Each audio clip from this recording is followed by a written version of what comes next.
Good evening, everybody. Welcome back to SFR for Division 1 for round 4 at the Austrian Grand Prix. My name is Indigo, and alongside me tonight is Owen Madzo. How you doing, mate? Nice to see you back. Hello, mate. Good to be back as always. Austrian Grand Prix. Yeah, of course we are. Round 4.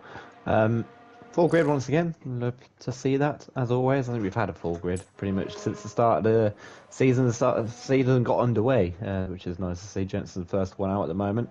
But yeah, obviously closest, the shortest track of the season. This is going to be very difficult, very difficult to going to be breaking that DRS in the main race. Obviously, depending if it's going to be a dry race or not.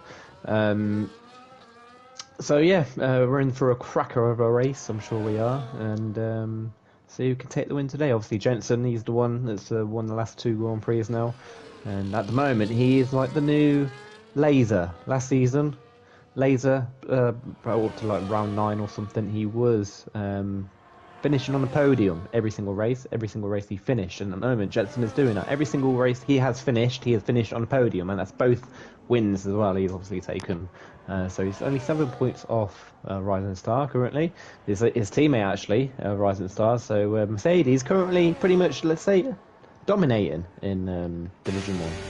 As Jensen starts a flying lap around here in Austria, a track which is 4.3 kilometers long as we enter the first straight enter with open the DRS. We go down towards turn 1, braking before the 50-meter board. Missing the apex slightly, then hooks up nicely on the outside. Used a bit of curve on the outside too before we head up towards the hill of turn 2 and turn 3. Flat out to his left kick of turn 2 as they call it, as now comes through turn 3, braking hard.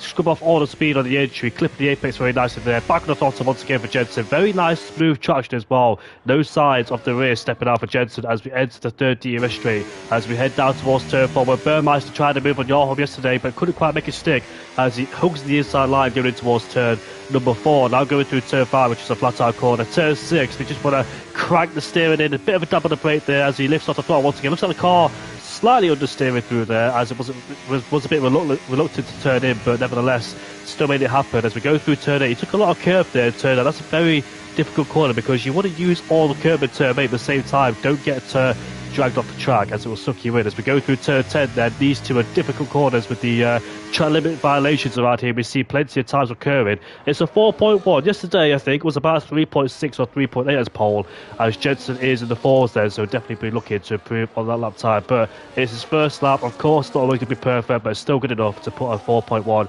as a banker lap time. Yeah, I think you are right. Yesterday's fastest lap was a 1 minute 3.8. So yeah, obviously we normally see that getting beaten pretty much straight off the back. There you go, pretty much matched it already with Sweaty. We put another 1 minute 3.8. I'm expecting a lot of these guys top 15 to get into 1 minute 3s today, and there you go, it's already been beaten 1 minute 3.7 by Firebase. So straight off the bat, like I said, normally gets beaten. That's the difference between Division 1 and Division 2. Rising Star then also goes quick hours on board with him most of the lap, and very clean, decent lap from Rising Star, 1 minute 3.5.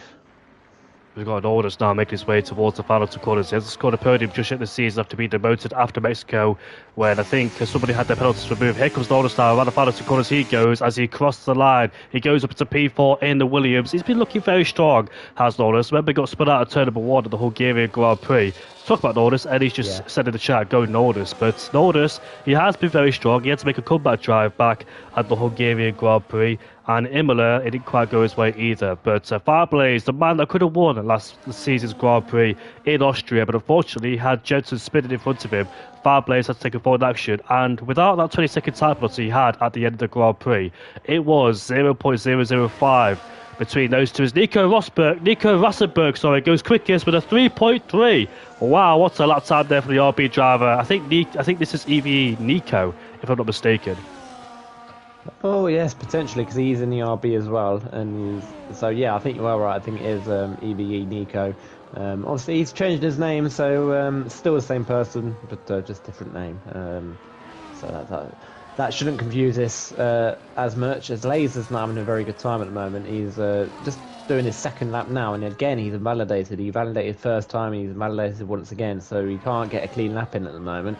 Someone's just gone up the field. That was, who was that? I think that was a Bear to be fair. Yeah, Bear just completed a lap, so he's up to P9. Harry Kane is also on the lap, obviously. The current champion, and also Glock as well is also on the lap. I'm going to stay with him. He's coming down towards the last two corners now. Glock, of course, he has been up there. He just hasn't had the best of luck, but he does go a bit wide, but luckily he doesn't invalidate.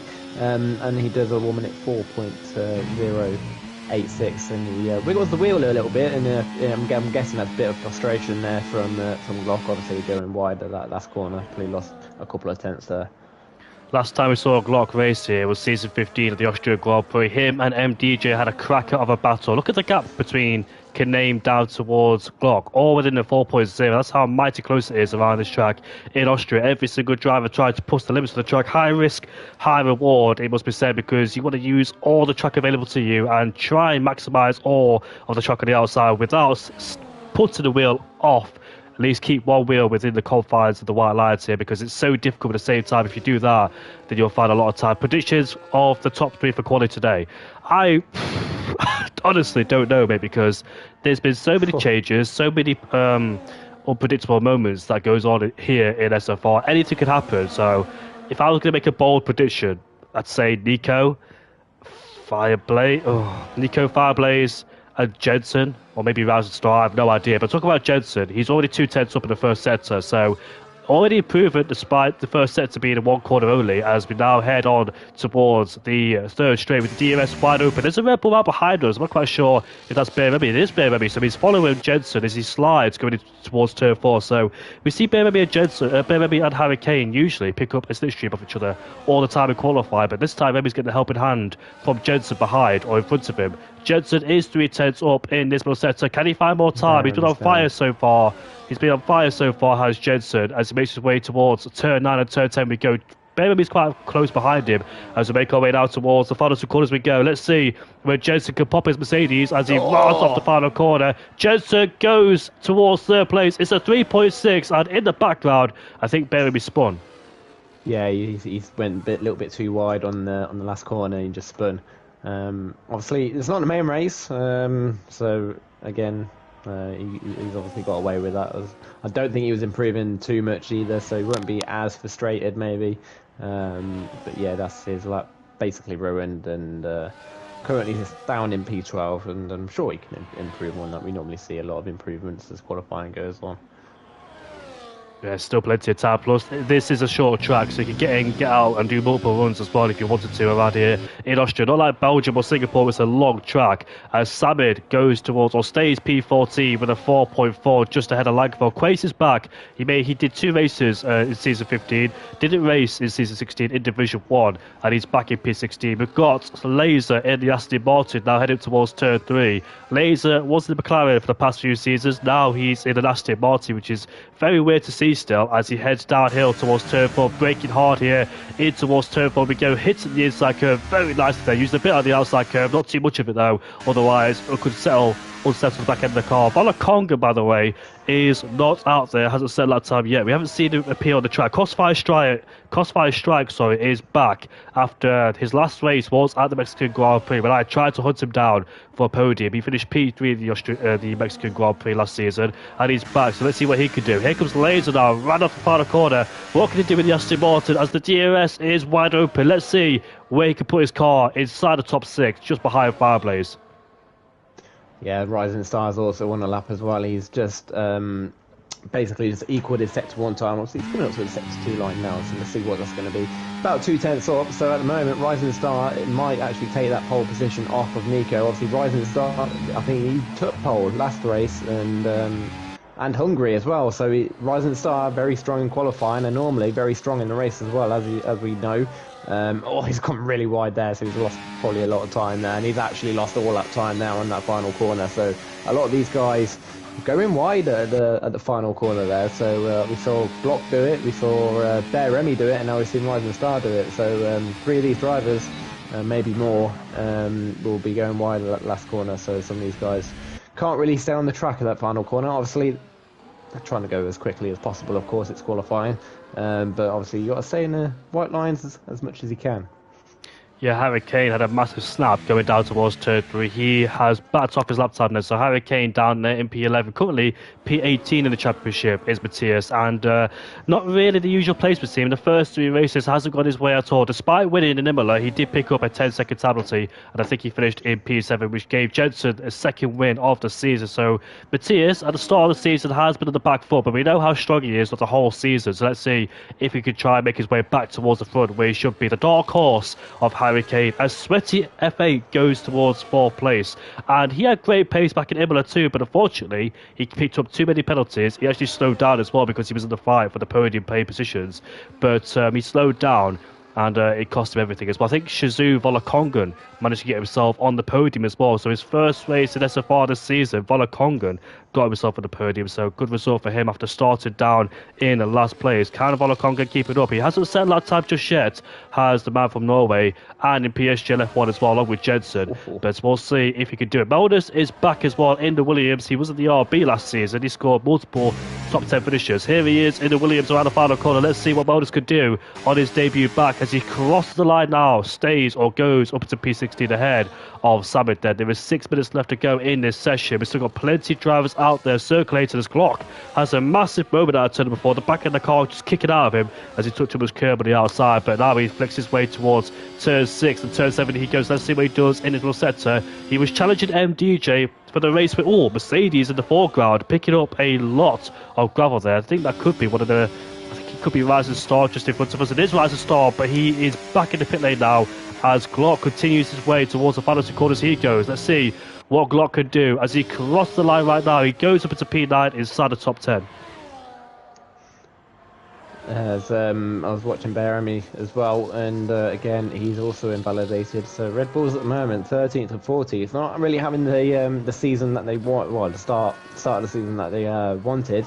Obviously the defending constructors champions as well, and they're just not really got going. I don't really know what's going on at the moment with the Red Bull camp, but they're not having the strongest of starts at the obviously at the beginning of this season, as now basically everyone's now starting to prepare to get their final laps done. But I think also Racing is actually on a lap. I think he might be the only one on the lap as well. Obviously he's just come up from turn number 3 up towards turn 4 now. Here is the RP driver as he heads down towards turn 4 as well. Racing has had some good pace recently, as he scored 32 points so far, 8th place. He scored the same results back in Mexico and Hungary. But he's had good pace, but in the second half of the race, that's when he tends to fall away, because I know he's in the DRS trains in the first part, but the second part just can't seem to try and keep it all together, as he's currently a 10th for the first middle sector as well. So he's on a good lap time, is Racing, coming towards turn 9 and turn 10. He carries so much speed. He was so close, and he is validated his lap time. I thought turn 10, the entry towards turn 10, he validated, but got away with it. But just on the exit there, which caught him out, as majority of drivers are back in the pit lane. There is 4 minutes and 30 seconds left to go so far, and it's currently Nico Rassenberg in first place ahead of Rising Star. So Rising Star is in an RB sandwich with Crossfire returning back, as Blankfeld is telling me to watch out for Volakongan. Volakongan is on the hard compound tyres, and that is scary, because if he can do a mega lap time on the hard compound tyres, that'll send a message to the rest of the field. He's not a PSG F1 driver for a reason. He's not a Shizu for a reason either. So watch out for him. Volakongan might be cooking something here on the hard compound tyres. If he does put himself anywhere near the front, or even inside the top 10, that'd be an absolute miracle, and it shows what he's got. He's probably going to do 1 lap on the hard compound tyres, or 2, because they are durable to do more than a few laps in qualifying. Yeah, it's interesting that Volakongan's gone on the hard compound tyres. Obviously, like Langfeld says, watch Volakongan, so we'll stay with him. And also, while we're doing that, I'm also on board with Laser, because Laser's actually on a lap, and I'm guessing it's going to be his final lap, but he just touched that curve. That's what you don't want to do, because the car really is getting settled. Basically, he's equaling his lap time. Obviously, he's got 3 minutes 20 seconds. Is he going to abandon the lap? No, he's going to carry on. Finish the lap, why not? Last 2 corners now. The final corner where a lot of people have gone wide, and he nearly goes wide again, but he should be okay. And just under 0.5% improvement. Don't think he changed positions, but obviously he just improved his lap time with a 1 minute 3.7. 2 outlaps for Volakongan, so he's going to do 2 outlaps as Langfell. Well, Langfell, where are you getting this information from? Is Volakongan in your party? We've got Crossfire Strikes, however, who's a 10th up in the first sector. As he makes his way down towards the middle sector, he goes, look at that, 2 tenths up. It could be an RB12. Can Crossfire Strikes keep it nice and controlled in towards the final 2 corners, because the pressure will be ramping up. It's so easy to make mistakes, especially on a flying lap like this with a high pressure situation, knowing you're in a good lap time. Here he is towards the final corner, back end of the car, stepping out of him as he makes his way towards the line. He misses pole and he lost time thanks to that final corner, but still it's an RB12 with Nico Rassenberg on pole. And I've heard in talks as well from Nico wants to join Shizou, as he asked Jensen before in the part. Probably not supposed to reveal that information, probably get in trouble for that, but oh well, I don't really care. I'm not really an esports team. But here is Jensen, and as he climbs towards the top of the hill. So Volakongan has done an 8.8. That's his first push lap on a set of hard compound tyres. As Jensen locks up going down towards turn 3, also the back of the car kicking out, and also he has invalidated 2. He's got the fuel and he's got the time left to do it as well. Yeah, Sweaty is also about 2 tenths down on his lap time as well. So at the moment he's not improving, but also Rising Star is also on a lap as well. I've missed what his delta was on the sector 1 line, but at the moment it's a clean lap. Keep an eye on Sweaty as well, see if he does improve. He's coming up to that sector 2 line now. Does he improve? He's basically just matched his previous time, so he's gained a little bit of time, but that sector 1 has really cost them. See now if he improves improves in the last 2 corners now. Final corner goes wide and there's invalidate. Oh, that's going to frustrate him. And it looks like he might have actually improved as well. Rising Star, 2 tenths up. This might be a pole out, but he loses the back end massively. He's going to lose all that time right there, and he has. I just watched a few guys, and I think that I think the pocket by the guy was frustrated with Volakongan, as Rising Star has a massive oversteer out of turn 1. Sweaty, that's it for him. Nico Rassenberg is out there. He's coming around the final corner now with the DRS wide open. He's currently on pole, but can he extend the margin? The young German driver who used to race for AMS and EVE, potentially looking for Shizou as he heads down towards turn 1 now, into 5th gear with the DRS wide open overtake as well. Watch out for Shizou Volakongan. I think he's headed through turn number 4, but I'm not quite sure if he's actually on the lap. No, he's not. So he's going to start down in 20th place. Has he got enough time to try and make his way back towards the top of the field? There's McLaren off the track. I'm not quite sure who that is at the exit of turn 4, but Valtteri Bottas went off back in 2020. But I'm on board now with Nico as he heads down towards turn 4. I think that McLaren is still stationary. I'm not quite sure who that is as he disappears off the circuit. That could have been Sweaty retiring on the track. But watching Nico now coming through turn 6 as Quaid has retired. There is 5 seconds left to go as Nico touches the curb and he spins. Nico has gone for a spin after touching the inside curb, that lethal curb down at turn 6. But is anybody going to improve? He needs to get out of the way now because there's a Williams coming through. That Williams could potentially be Nodus as he is. So here he is, the Nodus. Didn't quite catch his middle sector, but he backs off. Unfortunately for Nodus, that's it for him. That's P12 at his best. Jensen, however, is not improving on his lap time. Where is Kaname? Yeah, Kaname is a second down the first sector, and he's not going to improve either. Yeah, Jensen, he invalidated on that final corner and he did improve by about 2 tenths, and that would have put him up to just above his teammate in P3. He did a 1 minute 3.4, but unfortunately he invalidated that on that final corner. So Jensen could have obviously got into the top 3 with that lap time, but unfortunately invalidated the last corner, and that was his lap over. But Nico, he set that ladder quite early on, and again, nobody was able to catch him. I don't think he could even beat himself either after that's his first lap time. It's an RB12 with Nico Rassenberg on pole ahead of Crossfire Strikes in P2. Rising Star qualifying in the top 3 like he did last season here in Austria, where both Hassers, Jensen and Rising Star, and Blue Rocket had a fantastic scrap for the first, second, third place as well, with Hurricane and Nodus and Fireblaze as well. But what a disappointing qualifying, it must be said, for both Red Bull drivers. Hurricane starts in 12th and Beremi starts in 14th place. What a dismal look for those guys as well. But the sister team benefits from it. It's an RB12, and Nico Rassenberg takes pole ahead of Crossfire Strikes by a tenth of a second. Rising Star P3, Sweaty and Jensen P4, P5 ahead of Racing in the Alp. Great qualifying for Racing. Out-qualifies Kaname. Fireblades in P8 ahead of Pocket Valagai. Both Aston Martins round off the top 10.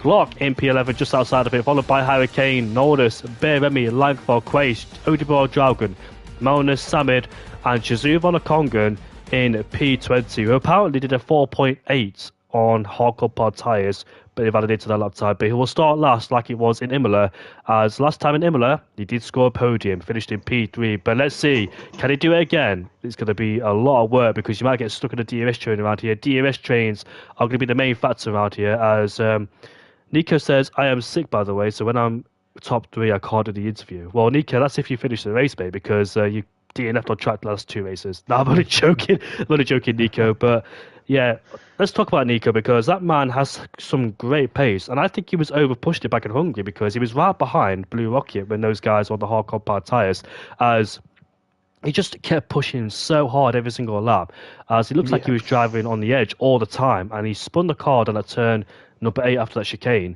And in Imola, he spun at turn 4. It cost himself big chances. Nico's currently lost the championship. So we've seen great pace so far from Nico, but he's just not able to hold it together. So hopefully something changes here in Austria as he starts on pole. Luckily, he's got his teammate behind him too across 5 strikes. Not quite sure how well they work together, but we'll see if they do work together on the track. Yeah, as Volokongan and Langfell are actually apparently both brothers, according to the chat. So, according to the chat in the YouTube, apparently they're both brothers. So there you go. So there's a lot of let's say people that are related or know each other in the real world in SFR, which is obviously nice to do. Obviously, Maggi and the Vicar, father and son.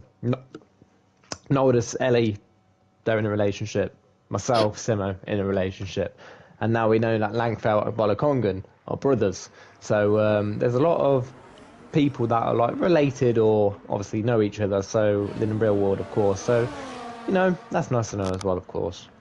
Tyre strategy, very different around here as well. Very versatile. We've got a few people on the hards, a few people on the medium compound tyres. So we'll see what strategy is the best around here in Austria. Chance for safety car is possibly higher too, but we saw yesterday's race that not a virtual or not a safety car came by. This race, first introduced back in 1964, they took an 11-year break after returning back in 2014 when both Williams took pole. It was Felipe Massa on pole ahead of Valtteri Bottas and Nico Rosberg third. Hamilton started 10th place after Hamilton had spun and qualified in turn 1, and Rosberg had his own issues too. Then Rosberg and Hamilton went to win because Williams did not have the pace right here to match Mercedes back then 2014. But still, Williams' last pole was 2014 with Felipe Massa. Can you believe it as well? 10, 11 years ago. Yeah, it's quite amazing how long this track has actually been on the calendar now. Like you said, since 2014, since its return, and that don't even feel that long ago. But that was basically 10 years ago now, and that's gone quick. I still remember that 2014 race as well, when, like you said, both Williams took a 1-2 in qualifying.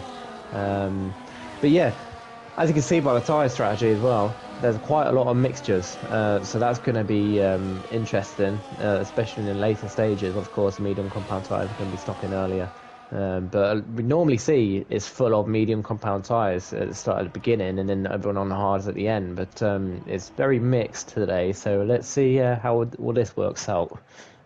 All 20 drivers then line up on the grid. We have a full grid around here in Austria. And we're about to get going underway very shortly then. We await the lights on the panels. Look, but never stare as we watch the lights go out there. 4, 5 lights, and we are foot to the floor. We are underway. Shizu Volokongan's had a terrible start. He's been bogged down. Yeah, here comes Rise and Star side by side with crossfire strikes in towards turn 1. There's contact between those two. And Rise and Star keeps it on the track there. But here comes Sweaty now, side by side. And here comes to the middle. That is Jensen going to the middle. Up into third place, side by side. With crossfire strikes going down towards turn 3, lock up on the inside between all of them as Racing gets ahead of Sweaty. Fireblades is ahead of Pocket Van Guy. Loads of battles going down there in the midfield, but Rising Stars had a terrible start after contact with crossfire strikes at turn 1, and that has allowed Nico to pull away and build that gap already. Sweaty and Racing side by side go down towards turn 4, but looks like Sweaty just gets ahead for the time being. Then Langfell is ahead of Harry Kane, which is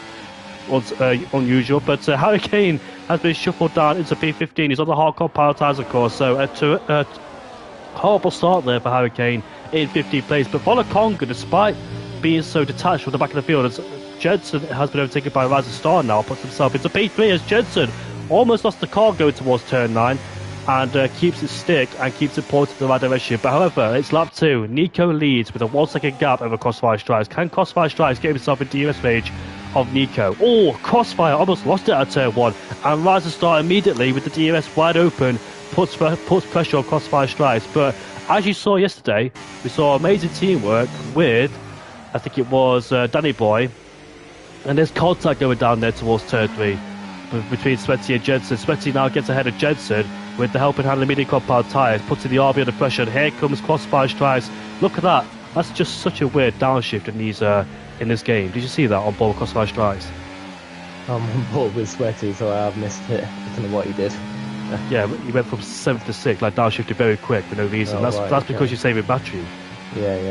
Of course, I still ain't done it. Obviously, you taught me that last week, but I still need to start doing it. As Rising Star went a bit wide, so Crossfire's Strikes is gonna try and take advantage of it, but already Nico not really making any mistakes and pulling away. He's 1.4 up at the moment, and they want to catch back.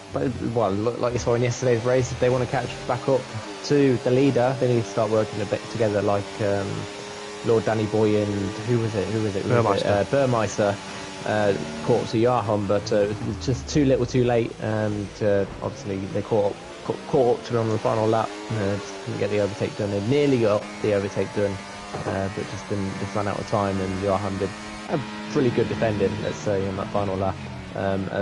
As you can now see with that DRS, they've already closed back up to Nico. I don't think it's with the help of the DRS. I think Nico made a mistake out of turn 1 because the gap was 1.4 down at turn 1, and he went down to 9/10, so that's without DRS as well. As Hurricane and Nodus are together, as we all know what Nodus said, there they are side by side between each other as Nodus and Hurricane muscle their way through turn 8 as Hurricane gets ahead of the guy that complimented with a big package a few days ago as Hurricane puts himself up into P12. Not usual place for Hurricane down there in P12, but let's see, does he have the race pace? He won this Grand Prix last season as Fireblaze had to avoid a spinning Jensen last season as he won by 0.05 seconds ahead of Fireblaze. That was a fantastic race indeed. But Fireblaze, I'm surprised, where is he? Currently down in P8 as he was stuck in the midfield like last season. And here comes racing on Jensen. There's a slight contact going down there towards turn 3. As we get back on the throttle once again, Rise and Star is in the DRS range of Nico Rassenberg. Will he want to overtake him quickly though? But it doesn't matter if you overtake him because you'll be stuck in the DRS train regardless. You can't really pull away in a DRS train, so no matter what tyre you're on, it is super difficult to break away from the DRS train. Where is Volakongan? Volakongan's currently P40 behind Nodus and Hurricane. Yeah, at this stage of the race, really, if the whole field is stuck in the DRS train, as you can see, everyone's 0 point something, so everyone has got DRS apart from Nico. In this situation, as Nodus, who is that?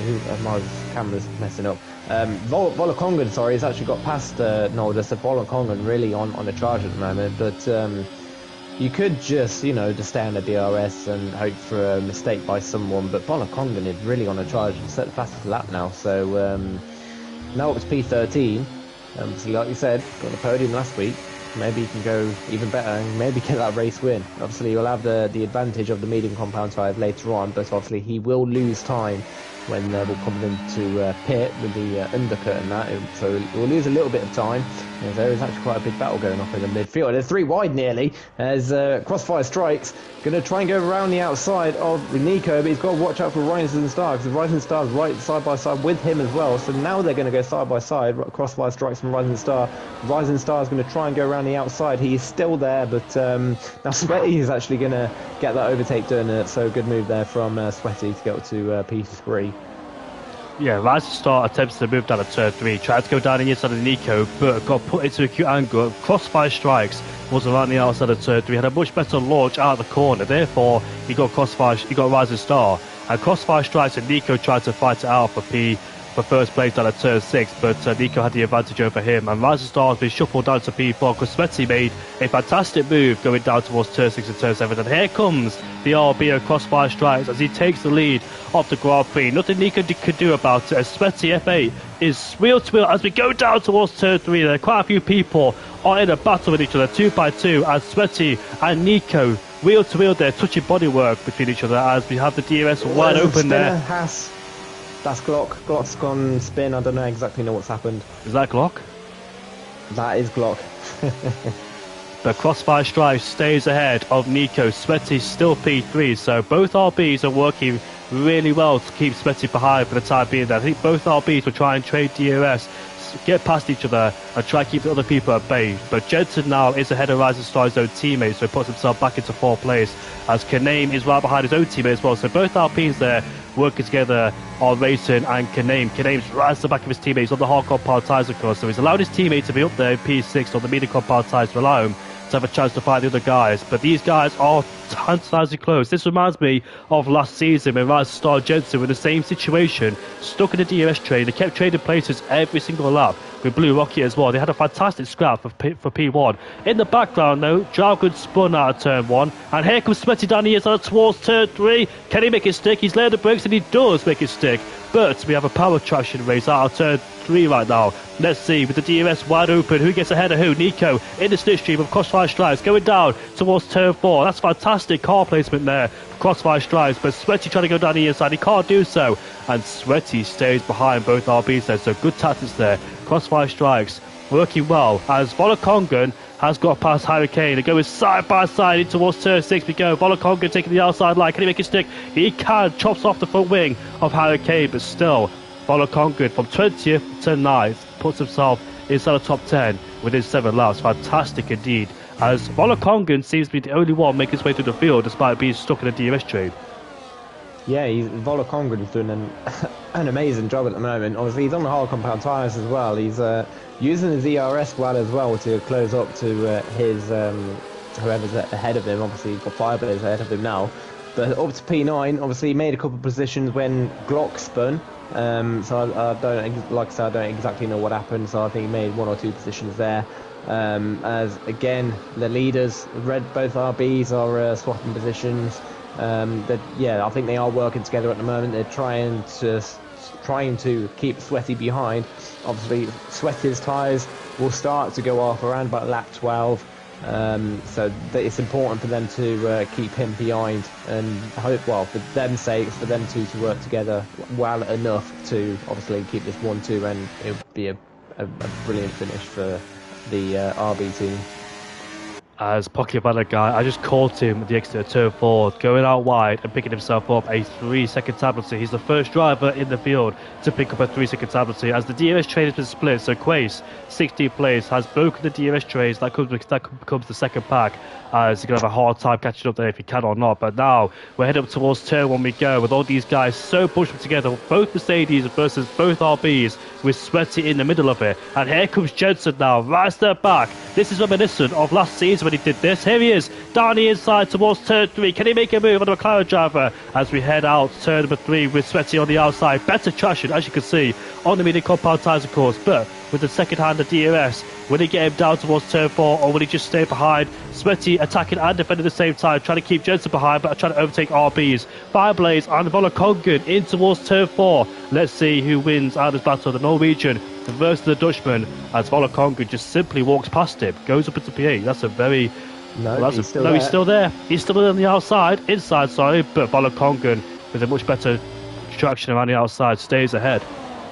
Yeah, basically did the exact same move that he did to Volakongan did to Harry Kane a couple of laps ago. So Volakongan now to P8. Next target for him, Racing. Getting mixed up between Rising Star and Racing for some reason. But yeah, next target is the first Alpine of Racing. Obviously, he's going to need the compound tyres as well, and he is quite close to him as well. But he's got to watch out for Fireblaze. And also Harry Kane is also right on the back of Fireblaze as well. He's actually going to go for a move as well, down to turn number 3. As Volakongan is also going to do the move as well and go up for a move to P7. Got some contact with the Fireblaze, that is. There's Volakongan and Racing is going side by side. I think Volakongan might have lost a bit of ERS. It did look like it's down to power. And yeah, guess that move done up to P7 now for Volakongan, so he's on a charge, like I said.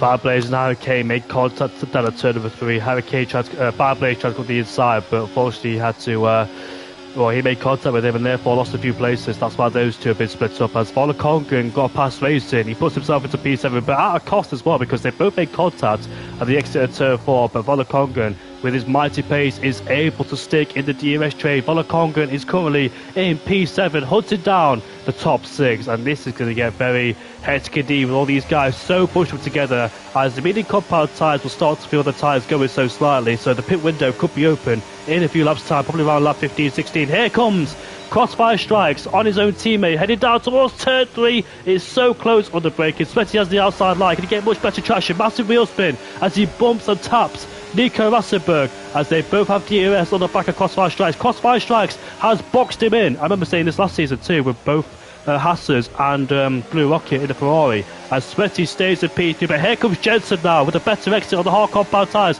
Both RBs swapping places as they're all being bunched up together, as Sweaty's on the outside, but Jensen now has a much better line going through turn 6 and turn 7. Jensen now has put himself into P3, and Sweaty's been outplayed, unfortunately, by both RB drivers who are working really well together to keep the rest of the guys behind. This is like last season with Rising Star. Jensen did the exact same thing against Blue Rocket.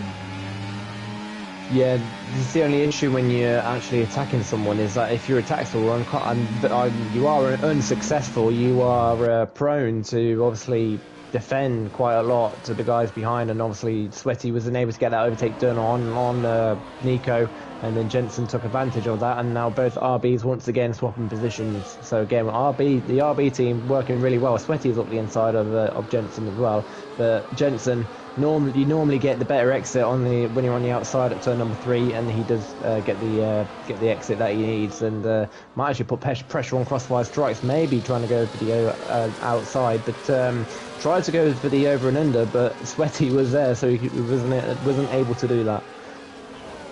Somebody has got to find a way to try and split up both RBs, because look at that, Sweaty around the outside of Rising Star as he tries to stay in front of him, but Rising Star, Sweaty made a mistake out of turn 7 there, got a bit twitchy, and here comes Rising Star as he flies past the McLaren driver. Here comes the Alpine now, who's going wheel to wheel, and he gets past him before turn 9 as well, so Sweaty has been pushed backwards several times as somebody has dived off into the pit lane, or did they spin? I'm not quite sure, but somebody's in the pit lane. He's in the pit lane on lap 13 as Fireblaze picks himself up a 3-second time penalty. Despite having a broken wing last season, Fireblaze got caught up in some first lap incident and he still kept going. Did not pick himself up a 3-second time penalty, but this time around he has got a penalty, as both RBs then are working very, very well together to keep the rest of the guys behind. Here comes Rising Star and Kaname go wheel to wheel as Kaname makes the move. Very nicely done indeed, as Volokongren now has got past Sweaty as he puts himself into P6 right to the back of the Mercedes driver as we head down towards turn 4. Volokongren late braking move once again going down towards turn 4, but Rising Star sticks around the outside, but Volokongren has a bit more ES to spare to use to power past the Mercedes driver. Burmeister, how are you doing, mate? Nice to see you as you finished P2 yesterday, as you finished on the podium in every single race this season, so Burmeister's on a good streak. But watching these guys race so intensely as well, where is races rejoined in 20th place behind Draugen? Yeah, so you basically, once you pit, you're going to be joining in last place. But with that, he's going to have the benefit of the clean air. But because of the DRS is so powerful, he's going to lose out down to turn number 1, turn number 3, and then turn number 4 is obviously where the DRS is. And about 3/4 of the track is basically full of DRS lines. Is Jensen and Crossfire Strikes is going to sit side by side, but Jensen's blocked in. He can't really do much. Again, RB's both doing well, blocking these drivers in, so they can't do anything.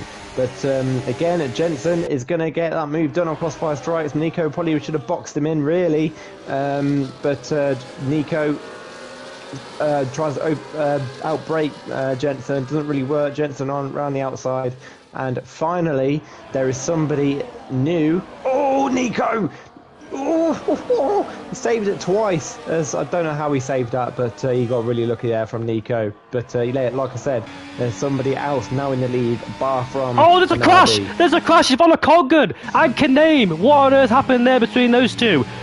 They made contact in the weirdest place as Kaname spun the car around. It looks like they both tagged each other and sent each other in the wall, but Volokongren has got away with it. Kaname's had to box, so one RP driver is out of the equation, unfortunately for him. But Harry Kane as Kaname gets himself a 10-second penalty and retires in the pit lane, so he's retired in frustration. But back towards the front, here comes Nico on Jensen, heading down towards turn 3. Jensen has been overtaken by Nico for the lead of the Grand Prix. Now Crossfire Strikes is trying to take advantage with the DRS wide open. Jensen does not have DRS, so he'll be vulnerable towards Crossfire Strikes, which he is vulnerable as he puts himself into P2, as Nico is giving Crossfire Strikes the slipstream, as Hurricane has hit the back of Crossfire Strikes. So now here comes Conquer now, side by side with the Red Bull driver, but backs off, doesn't want to go for the move just yet. But this is very intense indeed. Remember, these guys are hard for this, so they won't pit until the later stages of this Grand Prix before they go on towards the medium compound tyres.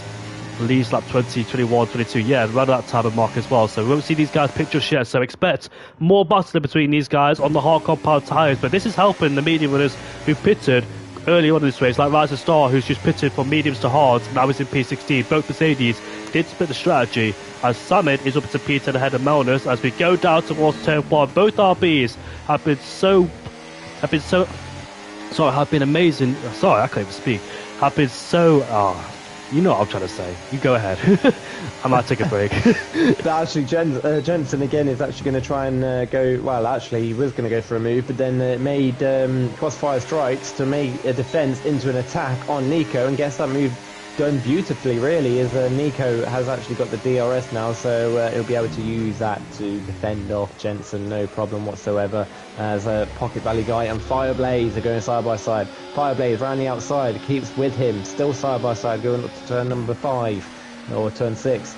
Fireblaze inside line, gets that move done, so good move there from Fireblaze. Obviously, top 9 still got a pit, but top 7 are all in this DRS training for the the lead of the race. Obviously, this race is not over just yet.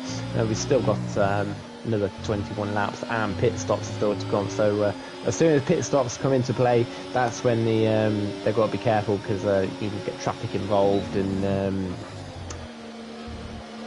that's where the grid is really going to get mixed up a little bit. So they've got to be careful once they pit in. As is Harry Kane going to go for a move? Yes, he is. Harry Kane's going to go for a move on Jensen, and maybe he has both of the RBs as well. But again, Jensen, because he has the outside, like I say, you normally get a better exit and gets that defending done, as both RBs once again swap positions. Yeah, so we're top 7 still all to play for. Obviously, Fireblaze and Pocket Valley Guys both got a penalty, as Quires has got that move done on Samad for P8, as Sweaty and Rising Star are all actually side by side. We've got Draugen and Glock actually side by side, sorry, but this is not helping the likes of Sweaty. The traffic, this is going to cost them. No! Maybe at the end of the race for Sweaties! Nearly got away. He basically touched Draugen, and luckily not gone into a full spin. Hasn't lost too much time. Just lost the position to Rising Star. But these guys have lost some time now because of this traffic. This is the problem when you pit a little bit early. Yeah, indeed. So Sweaty has been overtaken by Rising Star. So watch out for Rising Star. Is the highest harbour. Or should I say, no, Racing is a P10. He pitted quite a few laps ago in comparison to those guys who pitted later. So Rising Star's up to P11, so watch out for those guys. Glock has got a penalty. Sam ahead of Quace going up towards turn 3, as we watched the top 3 once again very close together, as Hurricanes right behind Jensen but not able to make a move. What is the gap to lead between first down towards Racing? So yeah, Rising Star, Racing, Sweaty, and potentially Nordus, though he's a bit too far back, but those guys will get the jump. But the question is, though, when these guys switch on to medium compound tyres, they'll have the pace to try and catch towards Rising Star. Usually, the mediums to hards is a good strategy to go, but we're seeing some people doing hards to mediums, so we'll see if that strategy works out here in Austria. We're about to find out in a few laps' time. We're halfway point this Grand Prix, lap 18 out of 36. This is spicing up to be a fantastic race. I have no idea who could be the winner here at the Austrian Grand Prix, but so far, upper hand goes towards RB, who've got 1-2 so far. They're very good at car placement. They're very good at keeping those guys at bay, boxing them in, not allowing them to overtake. And here comes Crossfire Strikes on Nico as we head down towards turn 3. Laser set the fast up the Grand Prix down in P14. He's also pitted for new tyres as well. So Crossfire goes into first, but Nico with the DS the back of Crossfire Strikes to overtake him and keep Jensen behind. This is fantastic teamwork going on. Rising Star is ahead of Sweaty as he puts himself into P11. But the thing is, though, between those two, those two can't afford to fight as Nordus double locks up and almost lost the car as Quace is back ahead of Samid. But the problem is that Rising Star and Sweaty, they can't fight too hard, especially in the corners. They need to work together, try and slingshot each other past, because they know once those Harvarders pit, they'll be on the medium compound tyres and they'll be hunting them down towards the end. So stop the fighting for now and work together. Yeah, I mean, I looked earlier and the gap was about 18 seconds between Sweaty and Rising Star and to the leader. It's now gone down to about 15.5 seconds. So that gap is really coming down at the moment, and they need to keep this up. Obviously, the bigger the gap for both of them, the better it will be for them. Obviously, with those guys going on the medium compound tyres, they'll be also on a charge. But hopefully, for all Rising Stars and Sweaty's sake, the guys who are the leading pack will hopefully fight more for them to enable to catch Rising Star and Sweaty. And don't forget about Laser as well. Laser's there as well. He's also stopped. So yeah, this could be interesting once the front pack pits. Did you see that Hurricane tried to go for a double overtake on Jensen and Nico Rassenberg? He got past Jensen, then he went side by side with Nico, but Nico had a better traction out of turn 3 and crossfire strikes. Also, as crossfire strikes is weaving left and right, probably telling his teammate he's going to pit, and he is going to pit this lap as well. Lap 20, it's a terrible pit lane as Nico almost hit the back of his own teammate as Jensen has pitted as well. I hate that pit lane entry so much. They really need to do something about it because it's very dangerous indeed. Yeah, it's quite a rubbish pit lane, but this is one of the race directing rules, especially in SFI. You have to stay in the white lines, and you basically have to tell the guys behind you that you're coming into the pits by going into that inside, and that's exactly what Crossfire Strikes has done. And that's all you can do. You just got to hope that nobody goes into the back of you, and luckily no one did. So you can definitely tell the power of the undercut as well, because Nordus and Laser are ahead of Crossfire Strides, who is rejoined as Nico and Hurricane go wheel to wheel down towards turn 4 they go. It's so close between those two, but Hurricane is up into first place after a dismal qualifying, after starting down in P12. It's up into first place, so his race pace side has been there. Remember, he's a bit like Burmeister, who doesn't have good qualifying pace, but has amazing race pace. You could tell by last season because he picked up 1 pole last season and 11 wins, and it's definitely showing the racecraft he has. And he's coming into the pit lane on this lap. Nico's hit the back of him, he's forced him. He needs to be a bit more patient than that, doesn't Nico? Because you can clearly tell that Hurricane was obligated to pit. He was committed to pitting. Nico needs to be a bit more patient because things like this is what costs you joy in racing. He almost pushed Hurricane out of the pit lane. Yeah, Hurricane's done nothing wrong there. He's basically told Nico that I'm coming into the pit, so just be careful. And so yeah, that's fine. Nothing's gone wrong there from Hurricane's sake, obviously, but Nico just needs to be a little bit more careful. Yeah, Hurricane, despite going over the white line, should not pick a penalty because the guy behind is essentially what cost him to go over the white line. As Rising Star now up to P6, so the highest hot medium runner is Crossfire Strikes in P8, and he's currently halted down Sweaty and Nordus as well. So Sweaty and Rising Star haven't got a big gap considering they pitted earlier on the hard compound tyres, trying to do the undercut on their alternate strategies. Crossfire Strikes is up to P8. He's on the best tyre. 14 laps left to go on this compound, as there is the trio right in front of us. Samid is holding these guys up, so Samid is not really doing any favours for Rising Star and Sweaty because Crossfire Strikes could use this to try and gain on the guys ahead. So Nico, Pocket Runner Guy and Volakongan are in the pit lane, all 3 of them in the pit lane, trundling around 80 kilometers an hour as we go on the medium compound tyres, then ending their hard stint. This is going to be a fantastic race towards the end. I am so excited. I have no idea who is going to win this Grand Prix. It could be anybody, as Crossfire Strikes has set the fast after the Grand Prix. Sweaty has overtaken Rising Star down towards turn 1, but Crossfire Strikes is right there in the picture, ready for the taking. Yeah, Rising Star is going to go for a move now on Sweaty. Again, racing has kind of pulled away a little bit. Obviously, he was one of the first ones to pit, and obviously he's on the older compound tyres, 10 laps old, as you can see. But they should catch up to him no problem whatsoever, just like they did to begin with. And both Sweaty and Crossfire Strikes and get that move done on Rising Star. Rising Star, of course, with no DRS, so he couldn't get that move done. And Crossfire Strikes hit a better exit of Sweaty, side by side down to turn number 5 or turn 6. Crossfire Strikes all the way around the outside. He's on a better compound tyre, of course, and should get that move done, but Sweaty's still there. He does finally get that move done from Crossfire Strikes. Obviously Sweaty with a penalty as well, but yeah, good move there from Crossfire Strike down the outside twice as well. And 1.2, like I said, is the gap. But so Crossfire Strikes will not have that DRS, and Sweaty should come back at him, and basically it looks like he's about to do that now. Maybe they're down up towards turn number 3. So these guys have been split up because it was one big DRS train, and you can clearly tell the difference as well between pitting 1 or 2 laps later. As you can see, Nico and Volakonga, the guys who were formerly leading this Grand Prix, now down in P10 under the back of this DRS train, as Laser and Nordus as going side by side towards turn 3 they go. Bit of contact there between those two. They're all in a party together because I was just there with Nordus and Laser, but Laser gets ahead of Nordus as Hurricane is right behind him too on about the same mini compound tyre. Fireblaze is still there, so Nico, Pocket Valley guy, and Volakongan, the one that pitted very late in this Grand Prix, are now at the back of this DRS train. Do they have the pace to try and catch up? I dare say Volakongan does, but Volakongan, something's happened to him. He's 3.8 seconds away. If you remember, Volakongan, Pocket Valley guy, and Nico Rassenberg all entered the pit lane at the same time. Yeah. So why is Volakongan 4 seconds away from Pocket Valley guy? That's something that needs to be investigated. What happened to him after his pit stops? Yeah, he must have made a mistake somewhere. I'm not 100% sure what happened to him, but yeah, Nico down into P10. Obviously, he was one of the last ones to pit, and obviously he was leading with his teammate, and he is now up to down to P number 10. I do prefer to stop earlier, as Crossfire Strikes is going to get that move done on Rising Star. Maybe Sweaty is also going to get that move done on Racing as well. Around the outside, like I said, he has the outside, should get a better exit on him, and Racing actually gets ghosted there, so a little bit of a mistake. Maybe back end went a little bit, but yeah. Racing actually is going to go down the inside of Rising Star.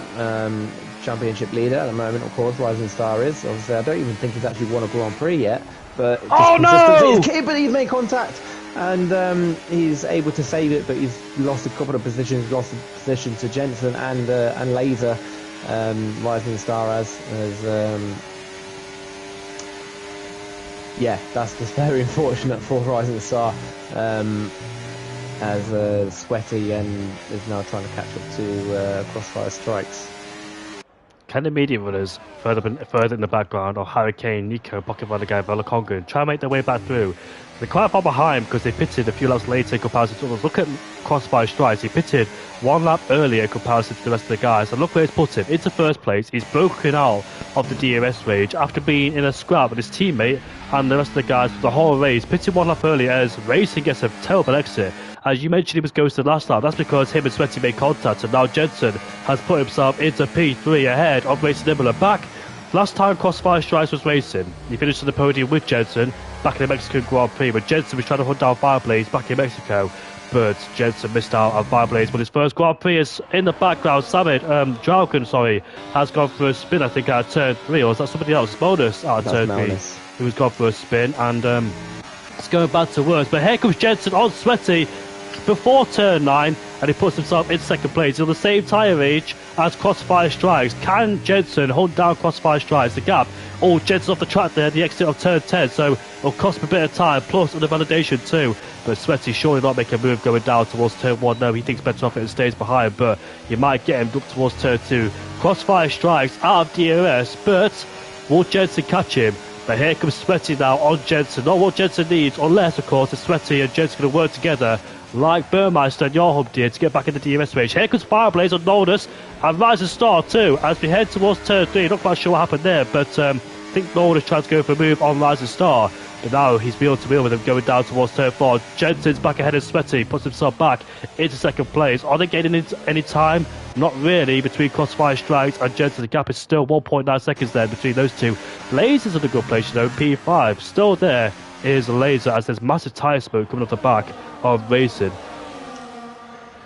Yeah, this is what Crossfire Strikes wants, really. He wants to get these guys to fight quite hard with each other, for him to be able to pull away. And obviously, that's what these guys are doing at the moment. They are fighting a little bit too hard, which is obviously helping Crossfire Strikes to pull away.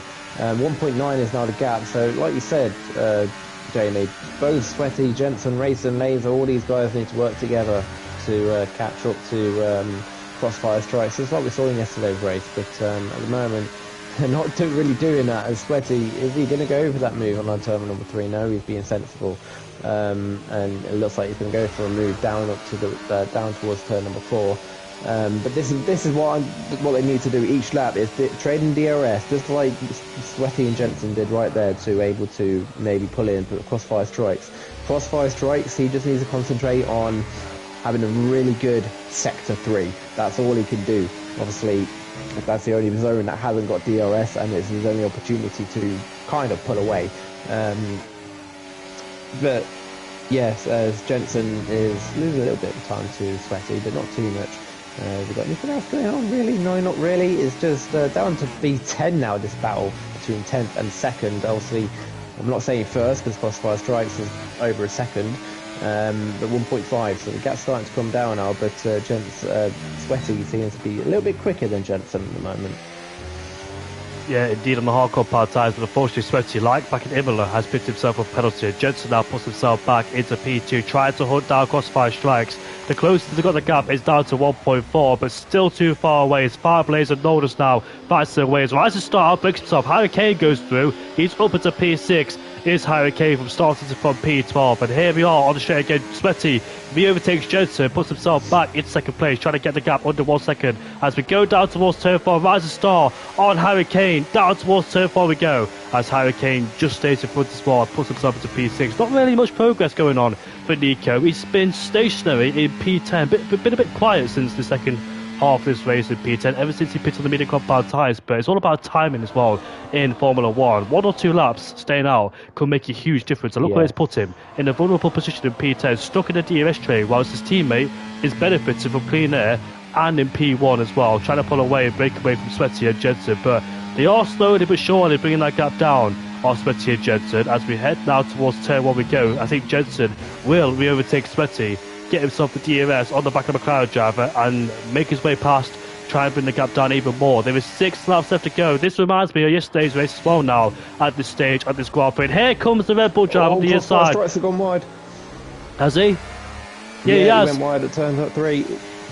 And he's lost a huge amount of time. The gap is under a second, but Jensen does not have DRS then, so Jensen's back into play, and now he could be chasing down his 3rd win of the season. Hurricane, however, got past Laser Lord, and here comes Fireblaze on Rise of Star. Rise of Star is really struggling on them hard compound tyres. Fireblaze is going to go all the way around the outside. Can he make it stick? No, he can't. Rise of Star just stays in P7 there, but this has been a fantastic race, and we've still got 6 laps left to go to decide who will win the Austria Grand Prix. Will it be Jensen for the 3rd time in a row?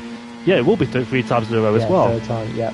Yes, it will be. Obviously, you only got that DRS in the first round of the season, and then ever since then, 2nd and 3rd, Hungary and Imola, but won both of them. So Jensen looking for his treble of wins in a row, of course, and even taking the championship lead, which I think at his position anyway, he would take it anyway. But Jensen down to turn 3, no, but Sweaty's actually there in the mirror, but Sweaty backs out of it and tries to get a better exit. Not really. Crossfire Strikes probably gets a better exit out of all of them. As Sweaty, is he going to go for a move? No. Jensen, no, they're not going to go for a move. Not just yet. Obviously, we've got a couple of laps, but Sweaty gets a better exit as Jensen, and just goes. He just goes. Gets that overtake done on Jensen. So Sweaty, his next target is Crossfire Strikes, but obviously with Sweaty's penalty, he's going to drop down to at least down to maybe P10, just because of how close this field is at the moment, from just for that penalty. So yeah, he'll be disappointed that he picked up that penalty, and he's just going to have to hope to see if these guys are going to pick up penalties. Obviously getting later stages into this Grand Prix now, so a couple of these guys might start to get a bit argy-bargy to try and grab some positions. Obviously Nico's not made much progress in P9, but I'm sure he'll be a little bit argy-bargy soon, as we've got a couple of cars going down to turn number 3. Got a Crossfire Strike. Sweaty has contacted main, but they both got away with it, as Jensen might take advantage of this. Maybe on just Crossfire Strikes, but no, Jensen stays behind. He's fine where he is at the moment. Sweaty gets that move done, and I think he is the first person. First time this race that he's been in the lead as well. It is indeed, as we see more people in the background. Racing's done a great job so far, but he's surrounded by people in the medium compound tyres, currently in P5, where his teammate had a massive disadvantage with contact with Crossfire Strikes. Maybe Crossfire Strikes picked up damage, and now Jensen is so close. He's pushing Crossfire Strikes down towards turn 9. All these guys are so bunched up. This reminds me of last season when all these guys were so close together, but I dare say you don't want to be first on the last lap of the Grand Prix unless you're Sweaty, because you don't really care, because he has got a 3-second time penalty, so he won't really care that much. But maybe Sweaty could be the one that could be the sacrifice and give the rest of the guys DRS. But here we are then on the second straight we go. Crossfire Strikes, Jensen, all having DRS. Sweaty vulnerable on this straight as we go down towards turn 3. Crossfire tie. Crossfire takes the lead again. Here comes Jensen side by side with Sweaty, but Sweaty gets a much better exit, more contact as well, as they tag wheels between the two. And now Crossfire Strikes goes defensive. We're making it 3 abreast down towards turn 4. Will Jensen take the 2 for the price of 1? And now he's side by side again with Sweaty, but Sweaty gets a poor exit out of turn 4. Now he has Crossfire next to him on his right hand side. Will Crossfire try and go all the way around the outside? He can't do so, doesn't have the grip. And Nico Rassenberg is back in this battle. He's in P5. Guess who else is in this battle? Harry Kane. So all these guys, all the front-running contenders are back in this battle. This could be an excellent race to watch indeed. As you can see there, these guys are derated to save the battery for the possible last lap attack we go. But Jensen then leads the way, looking for his 3rd win of the season with Sweaty in P2. Crossfire Strikes on his debut back since the Mexican Grand Prix last season when he finished on the podium in 3rd place, looking for a win as well. Has a massive snap out of turn 1, and Harry Kane is right behind, and here comes Sweaty on Jensen again for the lead of the Grand Prix. Here comes Crossfire Strikes, who will turn it into an overtake. Down towards turn 3 we go. Harry Kane is looking for a better exit than the two of them, as now Kane is in the DRS, but he's boxed in. He has nowhere to go as he stays behind for the time being. Jensen though trying to go past. Crossfire Strikes again, and here comes Nico down the inside of Harry Kane, going down towards turn 4. The 2x2, both of them, 2 groups of 4 going side by side in towards turn 6. We see Nico tries to go around the outside of Harry Kane. Harry Kane defending, now attacking. Crossfire Strikes going towards turn 7 and turn 8. But here comes Nico. Crossfire Strikes has been demoted down into P5. And now here comes Racing as he puts himself into P5. What happened to Crossfire Strikes? Looks like he just gave up there and let his teammate go, let Harry Kane go, and Racing go as well. So let's see, will Harry Kane get his first win finally of the season after being dropped with a 10-second time penalty down to P7? Will he get his first win of the season, or will Jensen get his 3rd? But Harry Kane, however, no matter what happens to him, he's always there. Yeah, I think Jensen's now we're on basically the final 2 laps of this Grand Prix. Jensen needs to think tactically here. I think what Jensen needs to do is to stay behind Sweaty. Don't go for a move on Sweaty, because then he's going to be vulnerable with not having that DRS. But it might actually look like he might go for a move. No, he's doing exactly that. He's staying behind Sweaty, because then he'll have the DRS to defend off Harry Kane and Nico. He knows Sweaty's got that 3-second penalty. Sweaty is basically forcing him to overtake, and he has. He basically didn't have a choice there. Sweaty saving so much ERS that he had to overtake. Oh, look at this. Nico and Harry Kane are so close. Nico almost took out Harry Kane at the turn 7, tried to go down the inside, but he couldn't quite make it stick. Now, we're heading on to the final lap of the Grand Prix with Jensen in the lead, but is that the best place to be? Because Harry Kane will have his battery saved up. Nico is right behind Harry Kane too, and here comes Sweaty on Jensen. And look at this, Harry Kane's coming too, but who wants the DRS? Who is going to get the DRS down towards turn 1? There's contact. Sweaty goes off the track, and here comes Harry Kane. Well, does Jensen have the DRS? Sweaty rejoins. Jensen does not have DRS. He's vulnerable. Look at this. Look at this. 4 abreast. There's contact. Oh. Harry Kane almost in a spin. Nico down the inside of Jensen is so close to contact as Jensen just stays in front. Look at that. 3 cars off in the background. Crossfire Strikes. There's a car in the gravel. It is the RB. Nico. Here comes Nico on Jensen, down towards turn 4 we go. This is a battle for the lead as there's a Red Bull who was spun down there. Maybe I think it is, or an RB, as Jensen defends again against Nico. Nico's trying down the inside, he can't do it. He's barged his way past, but he can't find a way past. Jensen, despite having no DRS, and once again there's contact made. Let's see what happens going down towards the final 2 corners. It could get very messy indeed. We know what Nico's like. He's very aggressive. As we go down towards turn 9 and turn 10, can Nico somehow find the exit he needs out of turn 10? I don't think he can. No, he can't. Jensen, for the third time in a row, will come across the line to win the Austrian Grand Prix. What a race that was. It was a bit argy-bargy between every single driver, but what do you expect?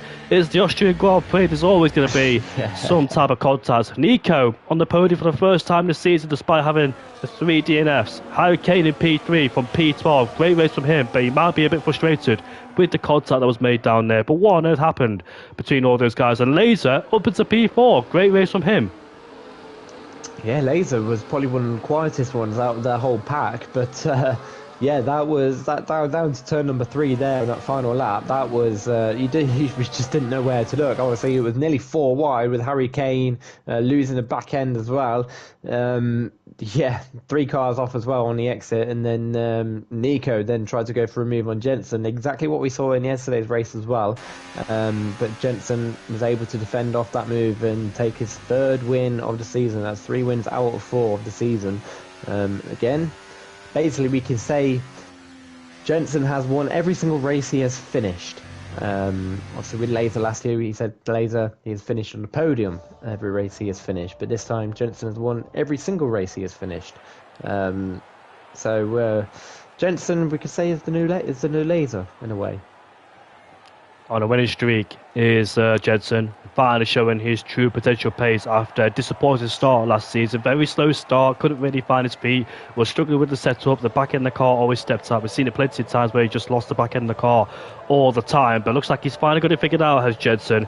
But what happened to Jesus Volokongan? Because after the first pit stop, he was 4 seconds away, and Sveti says, can he join the podium interviews? No, he can't, because he's not on the podium, so I'm afraid he can't join that one. I'll reply to that.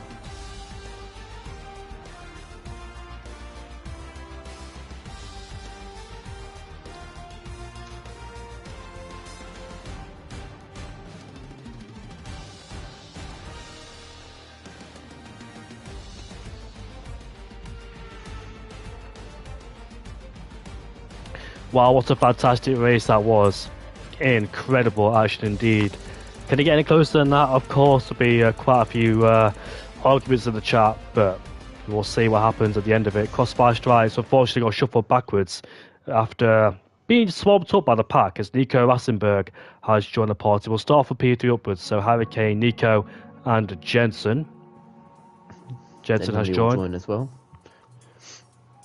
We usually call the Harry Kane, we usually call it the Harry Kane podcast, but this season it could be the Jensen podcast. The way it's going, yeah. Not quite sure if Matthias is angry about this one, because he felt that he could have won this Grand Prix, but there was a lot of contact made going down towards turn 2 and turn 3. A lot of things happened that it was a bit hard to embrace, so I need to watch it back to see what happened, but hopefully he does join. And he has joined. There he is. So, Matthias, mate, congratulations on the podium, but I dare say in your heart that you think that there could be a bit more, because you were fighting to leave the Grand Prix, but unfortunately the usual chaos happened at the Austrian Grand Prix with the DRS, etc. So, how are you feeling at the moment? You did a good job from start of P12, but overall, how's the overall feeling for you? Are you feeling a bit frustrated inside? Yeah, it's probably the most frustrating race I've driven. That I have finished, of course, but yeah, it's just stupid. A person who has 6-second time penalty and drives me out on the straight, so I lose the chance to win. But yeah, it is what it is, and yeah, he did the same last time out in Imola. Drove yeah, for the race win when he had a lot of penalties, but yeah. Yep, he was fighting a bit hard despite having 2 penalties, 6-second time penalties. But yeah, it was unlucky for you today, Matthias. But at least you finally got the podium for the first time this season after the last 3 races where you picked up that post-race penalty for a 10-second time penalty with contact with Rise Star. Then back at the Hungarian Grand Prix, the wrong setup, and back at the Mexican Grand Prix when you had a DNS because of your football activities. But here in Austria, you won here last season. But a podium's still good for you, though, in my opinion, because you started at P12 and you slowly but surely made your way to the field. How was it out there today? Because you had lots and lots of battles going on. It must have been very nerve-wracking, because all these guys behind you, in front of you, eager to make a move. What was going through your head at the moment? Because all these guys around you are so desperate. To be honest, when I qualified P12, I knew that it was going to be a hard race, but it was quite fun to drive past so many people, at least in the first stint. And when I caught up in the second stint and dive bombed like 5 people into turn 3. You? But yeah, it's always nerve-wracking. I should be happy with the P3, but yeah, I'm a bit upset about the last lap incident, but you can't do anything about it. Yeah, it's unlucky, Matthias, but of course, there's still a long way to go this season, so hopefully you'll get a win this season for the first time, because you had a slow start last season. Maybe it could be the same thing as you slowly but surely find your way through. The next race is at the Belgian Grand Prix, but you also had a bit of incident there too, because you did lead the race, but you picked up a 10-second penalty last season. I don't know why I remember this, but you picked up a penalty last season in Belgium, and after that, things went well for you. So, how do you feel for the Belgian Grand Prix next week? Normally, the Belgian Grand Prix is not one of my stronger tracks. I struggle a bit to find the limit, but I think I can make a good race at least. But I must say the penalty I got last week was, in my opinion, bullshit. just to say it, I thought that I didn't move at all, but yeah, I don't care for the stewards anymore. I feel like they make a lot of weird decisions. But it is what it is. I won last time. That's how I look at it, and yeah, I will try to win more races. Well, to back you up, I do agree what you say. So I will say that I'm not a steward. I'm only a commentator. So don't blame me for that. But yeah, I do agree with you. I think that 10-second penalty was harsh. I didn't see the incidents. Well, I did see it, but not fully. But I do believe that I think it was a bit harsh to give you a 10-second penalty, and I think you should appeal it. Like other people will look into it and have their choices. So yeah, I agree as well with that. To be fair, I've seen both sides. It didn't look too bad, but I mean, yeah. Was it with Rising Star? You said, decisions could be a bit, yeah. Yeah, Rising Star. Because I wasn't there, was I? I came on lap 2 after I fell asleep. Yeah, I remember that. But yeah, unlucky Matthias, but come back stronger, mate. There's always the rest of the season to go. We know what you're like with your longevity, great pace as well. Maybe struggling in qualifying, maybe you have to work at your qualifying a bit to try and boost your starting order to have a better chance to try and win the Grand Prix. But yeah, I mean, we know that qualifying hasn't really been your forte recently, because in last season I think you only took 1 pole, but you had 11 wins. So that tells you how much race pace, racecraft you've got. So let's see what happens, and good luck next few upcoming races. Yeah, thank you. I just need to say that I fumbled 4 tenths on that quali lap, but yeah, I will come back stronger in quali. Owen, you got any questions for Matthias? No, mate. Well, you know. Just yeah, no. You got that. You finally got a podium, first podium of the season, and so hopefully this is a starting point for you. Obviously I know you're a bit frustrated with how it went on that final lap, but take this as a starting point, and obviously I'm sure you'll come back stronger. And yeah, good luck for Spa and rest of the season. Yeah, thank you. Well, moving on to Nico Rassenberg. Nico, you finally got your first points this season, first podium this season. Talk us through what's happened in the last few races, because you have been very aggressive, it must be said, with your driver style. And it has been a disappointing start to the season, because I expected a lot from you. But talk us through what happened in Hungary, because Hungary, you had great pace there, but I think you were just overdriving the car too much. You lost at the chicane, and Imola as well, where you were leading the Grand Prix. You spun out at turn 6 and turn 7.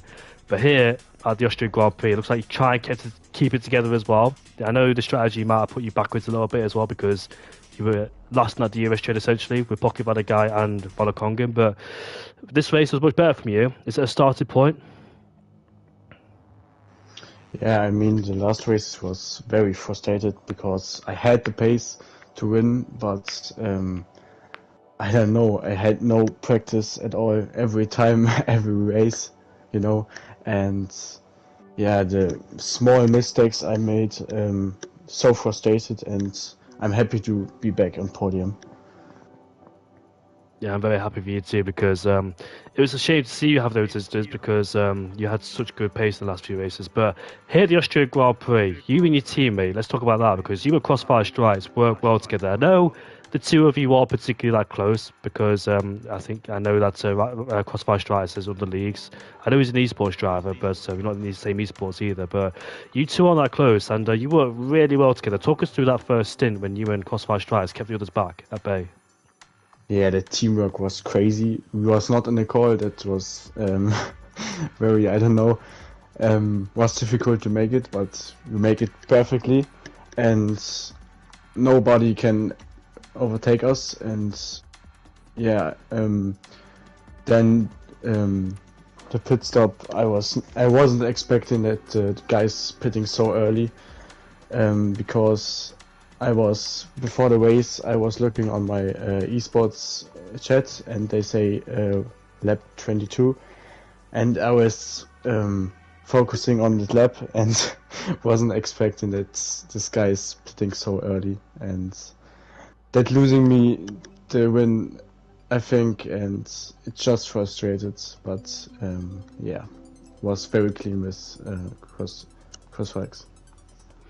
Do you, with the strategy as well, you said that lap 22 was the way to pit for your esports chat, but it put you backwards in that DRS trade. Do you think that if you pitted a lap earlier or two, that could have like helped you win the Grand Prix?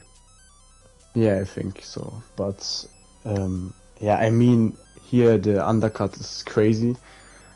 You saw crossfire strikes. I don't know how many seconds it was, but I think 6 seconds, and that's crazy because the contact with Hurricane in the pit stop was, oh, I don't know. I was too aggressive, and I wasn't thinking he was so slow, and then yeah, cost half a second, or I don't know. But the undercut is crazy here. Yeah, we definitely saw that at D. But you made your way through back. You made your way back through the field. Sorry, and you still got P2. So your first points, your first point of the season. How are you expecting the rest of the season to go? What's your expectations now? How do you feel for the Belgian Grand Prix? Yeah, hopefully another podium. But yeah, I don't know. I don't know. Sorry, I don't know. I don't have time next week, I think, but hopefully. Yeah, it's so unlucky that I need to race without practice every time, and that feels not good, to be honest. Because when I practice, I feel stable and can easy do the race, but here I need to sweat a bit, and yeah, I need to sweat for the podium. I think so. Yeah, very unlucky, but I hope for another podium. Well, we'll see what happens, Nico. But hopefully, we'll see you next time. If not Belgium, the next race as well. Nice to have you in the league, and congratulations to get your first podium season, mate. Well done. Thank you, and GG to Hurricane and to Jens. Madsar, any questions for Nico? No. No, a good race from you, Nico. I'm guessing you're EVE, Nico. So by the looks of it, yeah. So by the looks of it, you finally got some points on the board. So finally got the season underway, and good way to do it as well on the podium. So yeah, best of luck for the rest of the season, mate, and hopefully I'll see you on the podium once again. Yeah, thank you. Bye bye. Thank you, mate. Thank you. Dankeschön. Owen, I'll let you interview Jensen for this one. Oh. Okay. What's the matter Jensen! 3 wins in a row, mate. Again, like I said last week, I don't know where this pace has come from last season, but yeah, obviously another win on the bounce. I think you'd now take the Drivers' Championship lead as well. So yeah, just talk through your race really. Yeah, I don't even know that I won the last race until like just before the race, but really for me it's just like the second win of the season for me. Obviously I said earlier that Harry should have won, well he did win Imola, but the penalty shouldn't have really happened in my eyes, but I mean, it happens in the end. I've been the victim of the stewards before, but I mean, yeah, they're just doing what they think is fair, I guess, but yeah, enough said of that. Yeah, I'm validated in my quali, which could have been P3, but I don't think anyone was touching both the V-carbs in the end. They were flying. But I mean, quali wasn't too much of an issue really, because I knew in the race it was going to be a massive train, and for the whole first stint it was. But I don't know. They seem to be fighting each other more than like trying to get away. But that might just be how powerful the DRS is. I don't know. But yeah, for the whole first stint, it was just the two V carbs swapping around. I think that might be them trying to go as fast as they can. But yeah, the DRS is absolutely crazy around here.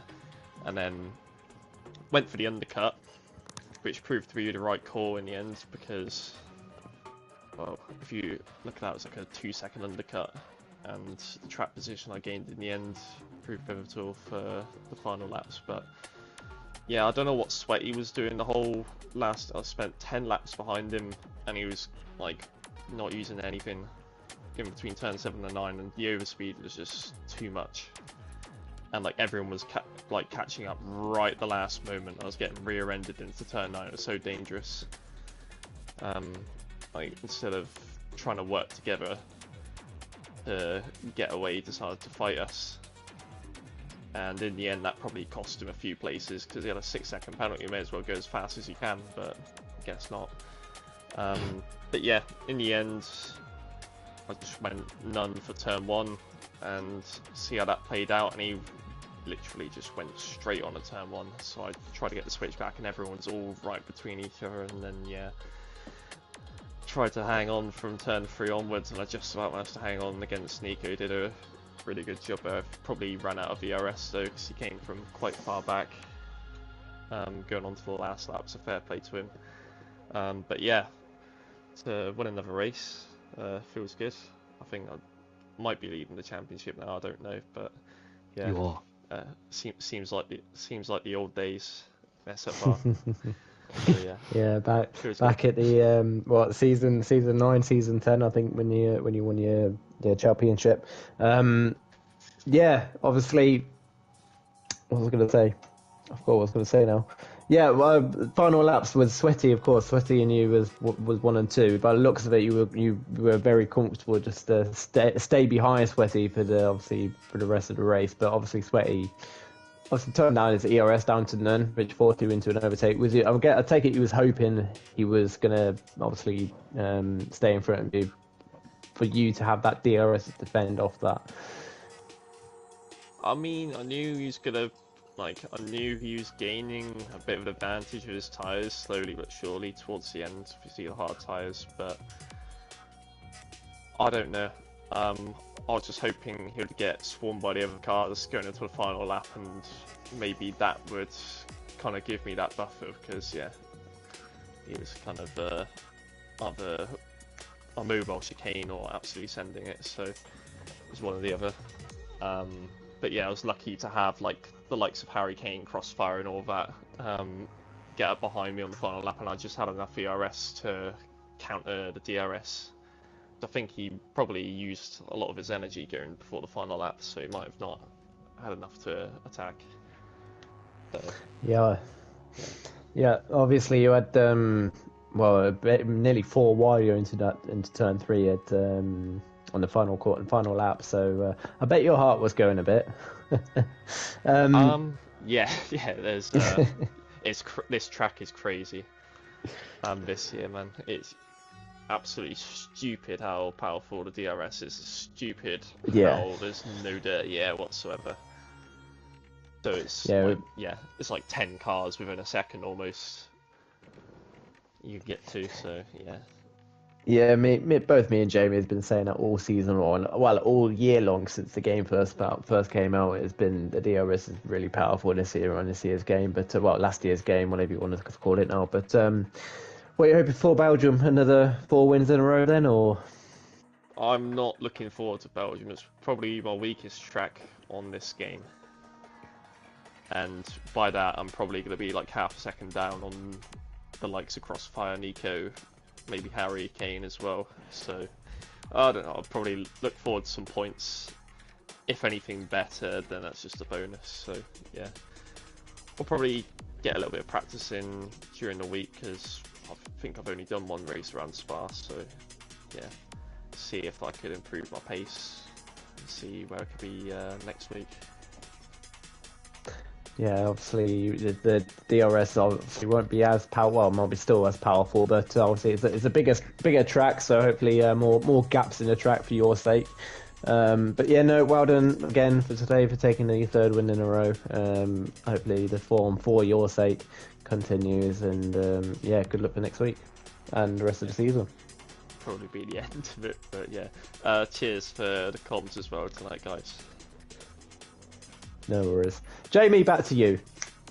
Yeah, to just carry over. Congratulations, Jensen. You're on fire so far. 3 wins in a row, even though you do feel like it's 2 because that's unfair penalty for Harry Kane in Imola. But he's still showing some amazing pace, and you're back to your old ways, like a few years ago, like I remember you. So yeah, nice to see you back, Jensen, properly. And you did have a little bit of a struggle earlier on last season, but you definitely found something to show that incredible pace you always had. So well done today, mate. Congratulations on the win. And that was very nerve-wracking indeed, it must be for you. As a driver myself, being in that position, I would have probably fumbled because there's so many people around me. To able to keep calm under such incredible pressure, intense pressure from all the guys around me, trying to overtake me, trying to keep the guys behind me, also be tactical with the DRS, etc., knowing when to overtake and knowing when to defend as well. You did a fantastic job of that, so well done today, Jensen. Cheers, Jim. Appreciate it, mate. And Owen, thank you so much for commentating, mate. It's been an absolute pleasure once again. It's been a fantastic race. And also Jensen as well. Do you remember last season when you had the exact same scenario when you, Rising Star, Blue Rocket guy, and other people had a massive battle here? Oh, yeah. Yeah, and you spun the final corner. Then I fumbled it, yeah. And I lost Fireplace to win, I think, because he had to slow down to go around me. And Harry Kane beat him on the line. Ja, what a race that was indeed. Ik hou van jou, duct tape en Melanlanger. Dankjewel. Owen Madser, thank you so much once again, mate, for commentating with me. It's been an absolute pleasure as always this season. Yep, like you said, it's been a pleasure commentating with you since the start of last season. And yeah, I remember you was a bit worried that this partnership would end at the end of last season, but luckily it carries on, and looking forward to commentate with you for the rest of the season. Nice voice break, mate. Yeah, me too. I'm looking forward to commentate with you as well, because I was watching a few of our streams last season. Me and you, we sounded a bit nervous when we started commentating, but we definitely got the confidence. Yeah, 100%. That's it then at the Austrian Grand Prix. We move on to Belgium. Join us back for Division 4 with Charlie Smith, Oliver Smith for Division 4 and Division 3. Join us, me and Simo, back for Division 2 for Belgium at 7:30 on Tuesday, and Wednesday at 7:30 for Division 1 between Owen Mansell and myself taking the comms on. Can Jensen make it 4 wins in a row? Find the next week. We see you all later. Goodbye for now.